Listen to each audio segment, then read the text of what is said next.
بات پھر وہیں سے شروع ہوتی ہے کہ اور ان کے ساتھی جو کچھ کہہ رہے تھے وہ میرے سر سے گزر رہا تھا۔ میرا خیال تھا کہ یہ بے تکا مسئلہ 10-15 منٹ میں حل ہو جائے گا، لیکن وہ تو شیطان کی آنت کی طرح ہوتا جا رہا تھا۔ اتنی دیر میں چائے آ گئی، ایک لمحے کے لیے خاموشی ہوئی تھی۔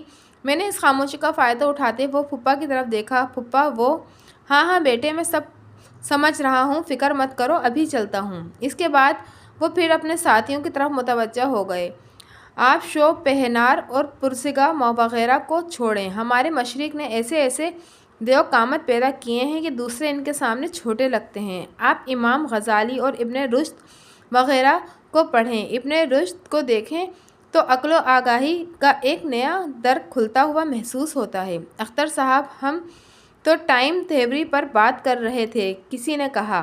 ہاں، اس کا تعلق نظریہ انسانیت اور حرکت سے ہے۔ وہ جسم اگر دو مختلف سمت میں ایک ہی رفتار سے حرکت کر رہے ہوں تو ان کے درمیان فاصلہ اور وقت کا تناسب ایک جیسا ہی ہوتا ہے۔ اس چکر میں مزید 15-20 منٹ گزر گئے، لیکن ان کا مسئلہ کمبخت حل ہونے کا نام ہی نہیں لے رہا تھا۔ ایسی باتیں ہو رہی تھیں جو میں نے پہلے کبھی نہیں سنی ہوں گی، لیکن میرے ذہن پر تو وہ 5,000 روپے سوار تھے جس کا علاج اس وقت صرف پھپھا کے پاس تھا، اور پھپھا تو جانے کن چکروں میں الجھے ہوئے تھے۔ مزید 20 منٹ کے بعد میرے لیے بیٹھا رہنا مشکل ہو گیا۔ پھپھا اس وقت بتا رہے تھے ڈراؤن نے جس وقت اپنی تھیوری آف اسپیس لکھی تو اس وقت انسان ٹیکنالوجی کے اس معیار پر نہیں تھا جتنا آج ہے۔ اس وقت کسی بھی میدان میں تحقیق کرنا آسان نہیں ہوتا تھا۔ 15 منٹ اور گزر گئے، اب مجھ سے وہاں بیٹھنا مشکل ہو گیا تھا۔ پھپھا ایک لمحے کے لیے سانس لینے کو رکے تو میں نے ان سے کہا، پھپھا مجھے اجازت دیں، میں کل پھر حاضر ہو جاؤں گا۔ ہاں ضرور آنا، پھپھا جلدی سے بولے۔ یاد سے آنا اور پریشان مت ہونا، سب ٹھیک ہو جائے گا۔ اس کے بعد پھپھا پھر اپنے ساتھیوں کی طرف متوجہ ہو گئے۔ فلسفہ یہ تھا۔ وہ فلسفے کو دیکھتے رہے اور میں اٹھ کر چلا آیا۔ بہرحال مجھے یہ اطمینان ہو گیا تھا کہ پھپھا سے میرا کام ہو جائے گا، وہ ضرور میرا ساتھ دیں گے، ان کا رویہ تو یہی بتا رہا تھا۔ گھر واپس پہنچا تو وہی شخص دروازے پر کھڑا تھا جسے 5,000 روپے واپس کرنے تھے۔ اس بار اس کے تیور بہت جارحانہ ہو رہے تھے۔ ہاں بھائی، کیا ارادے ہیں تمہارے؟ اس نے خون خوار انداز میں پوچھا۔ چونکہ مجھے پھپھا کی طرف سے آسرا ہو گیا تھا، اس لیے میں نے کڑے تیور سے جواب دیا، مرے کیوں جاتے ہو، کل آ کر پیسے لے جانا۔ چونکہ اس کے لیے میرا یہ لہجہ بالکل بدلا ہوا اور پر اعتماد سا تھا، اس لیے اس نے بے یقینی کے انداز میں دریافت کیا، بھائی کل پیسے دو گے نا؟ کہہ دیا نا کل پیسے مل جائیں گے۔ میں نے کہا، کل کس وقت آ جاؤں؟ اسی وقت آ جانا، میں نے بتایا۔ ٹھیک ہے بھائی۔ وہ بڑی نرم دلی اور خوشگواری کے ساتھ رخصت ہو گیا۔ دوسری شام میں پھپھا کے گھر کی طرف نہیں گیا بلکہ سیدھے محفل ریسٹورانٹ میں پہنچ گیا۔ پھپھا وہاں موجود تھے اور کل کی طرح کچھ لوگوں نے انہیں گھیر رکھا تھا۔ مجھے دیکھ کر پھپھا لپک کر اٹھے، میاں بالکل ٹھیک وقت پر آئے ہو، بس 2 منٹ بیٹھ جاؤ، میں نے ابھی کھانا نہیں کھایا، ساتھ گھر چلتے ہیں، اس کے بعد تم چلے جانا۔ پھپھا میں گھر نہیں جا سکوں گا، میں نے کہا، میں جس کام کے لیے آیا ہوں وہ ہو جائے تو پھر واپس چلا جاؤں گا۔ ہاں کیوں نہیں، کام بھی ہو جائے گا، پھپھا مسکرا کر بولے۔ پھر ایک آدمی کی طرف اشارہ کیا، یہ کاوش ہے، اس کو ذرا مسئلہ قضاء و قدر سمجھا لوں تو پھر چلتا ہوں۔ اب میں کیا کہہ سکتا تھا، اس لیے گہری سانس لے کر رہ گیا۔ پھپھا اس آدمی سے مخاطب ہوئے، دیکھیے کاوش صاحب، یہ مسئلہ قضاء و قدر اتنا آسان نہیں ہے کہ آپ کو ایک ہی نشست میں سمجھا دیا جائے۔ آپ کو معلوم ہے کہ ہیڈیگر نے ایک بار پورے 1 مہینے تک اس معاملے پر بحث کی تھی۔ اصل دشواری وہاں سے شروع ہوتی ہے جب آپ کے لاشعور اور مذہب کی گرفت کمزور ہونے لگتی ہے۔ شعور کیسا اختر صاحب؟ کاوش نے کہا۔ نہیں شعور نہیں، لاشعور۔ پھپھا نے میز پر گھونسا مارا۔ ہم سب اپنے لاشعور کے محتاج ہوتے ہیں۔ آپ خود بتائیں کہ واقعات اور حالات کو سینسر کون کرتا ہے؟ یہی لاشعور۔ اس سلسلے میں بو علی سینا کا واقعہ یاد رکھیے۔ اس کے بعد ایک طویل گفتگو شعور اور لاشعوری کی شروع ہو گئی۔ پھپھا اور کاوش صاحب کے علاوہ دوسرے بھی اس گفتگو میں حصہ لینے لگے تھے۔ درمیان میں ایک جگہ جب گفتگو ذرا سی دیر کے لیے رکی تو میں نے پھپھا سے کہا، پھپھا ذرا میری بات سن لیں۔ ہاں، اس اہم گفتگو کے بعد تمہاری ہی بات سننی ہے۔ پھپھا جلدی سے بولے، اور تم فکر مت کرو، میں کچھ سمجھ رہا ہوں کہ تمہارے ساتھ کیا پرابلم ہے، لیکن اس سے پہلے میں ذرا ان لوگوں کو یہ بتا دوں۔ میں نے گردن ہلائی، انہوں نے ساتھیوں کی طرف دیکھا۔ کارلائل اس بارے میں درجنوں ثبوت دے گیا۔ اس کے علاوہ بریٹن کے ایک فلاسفر کا خیال ہے کہ چیزیں وہ نہیں ہیں جو دکھائی دیتی ہیں، یہ ایک طویل ترین عکس کا طویل ترین سلسلہ ہے۔ اس کے بعد پھپھا اس قسم کی باتیں کرنے لگے۔ دوسری طرف میری جان سولی پر اٹکی ہوئی تھی۔ وہ کمبخت قرض ہوا تو میرے دروازے پر دھرنا دیے ہوئے بیٹھا ہوگا۔ پھر جب مجھ سے برداشت نہ ہوا تو میں نے پھپھا کا بازو تھام لیا۔ پھپھا، آپ کو میری بات سننی ہے یا نہیں؟ کیوں نہیں؟ لیکن تمہیں کیا معلوم کہ اس وقت کیا گفتگو چل رہی ہے؟ ہم اس مسئلے کو سلجھانے کے قریب پہنچ چکے تھے جب نظریہ ڈرون نے قائم کیا تھا۔ یہی تو دیکھنا ہے کہ اب معاملہ بالکل ہی برداشت سے باہر ہو چکا تھا، اس لیے میں نے پورے ماحول پر لعنت بھیجی اور وہاں سے اٹھ گیا۔ پھپھا نے آوازیں بھی دی تھیں لیکن میں نہیں رکا تھا۔ اب تو جو ہو سو، پھپھا کی باتیں ختم ہونے والی نہیں تھیں اور مجھے اتنا موقع نہیں مل سکتا تھا کہ میں ان سے کچھ کہہ سکتا، اس لیے ان سے پیسے مانگنے کی امید بھی ختم ہو چکی تھی۔ میں ایک فیصلہ کر کے اپنے فلیٹ کی طرف آ گیا کیونکہ میں اس آدمی سے بھاگ کر کہاں جا سکتا تھا، اس لیے میرا دل ہی جانتا ہے کہ میں نے کس طرح اس سے ایک ہفتے کا وقت لیا، کیسے کیسے بہانے بنائے، پھر کس طرح اس کو بندوبست کر کے دیا۔ پھر بہت دنوں کے بعد مجھے پھپھا کی طرف جانے کا اتفاق ہوا، وہ بھی اسی لیے کہ پھپھی نے کسی کام سے بلایا تھا۔ میں جب ان کے مکان کے دروازے پر پہنچا تھا تو اندر سے کسی کے کرہانے اور رونے کی آوازیں آ رہی تھیں۔ یہ بہت حیرت اور پریشانی کی بات تھی۔ میں نے جلدی سے دروازے کو دھکا دیا۔ دروازہ اندر کی طرف کھل گیا، یعنی کسی نے اسے بند نہیں کیا تھا۔ میں گھر کے اندر داخل ہو گیا۔ سامنے ڈرائنگ روم تھا اور پھپھا اپنے پیٹ پکڑے قالین پر تڑپ رہے تھے۔ میں دوڑ کر ان کے پاس پہنچ گیا۔ کیا ہوا پھپھا، خیریت تو ہے؟ میں نے پوچھا۔ میرے پیٹ میں بہت تکلیف ہے، پھپھا نے بامشکل جواب دیا۔ لے چلو مجھے ڈاکٹر کے پاس۔